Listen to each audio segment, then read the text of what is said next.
Ada orang umur baru 28 tahun tapi hutang dah keliling pinggang. Mereka yang berada dalam situasi yang sama ini, apakah cara untuk anda bebaskan diri? So ada 3 langkah. Langkah yang terakhir, langkah yang paling power untuk anda semua.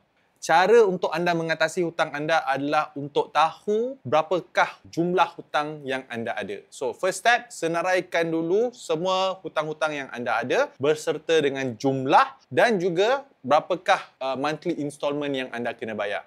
Step yang kedua, bila anda dah nampak jumlah hutang anda dan berapakah installment hutang yang anda kena bayar, so what you want to do is anda kena susun ikut priority. Mana satu hutang yang anda nak hapuskan terlebih dahulu.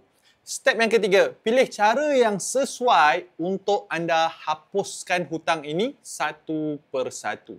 So kat sini saya akan kongsikan kepada anda 5 jenis ataupun 5 cara nak settle hutang anda. Cara yang pertama adalah menggunakan teknik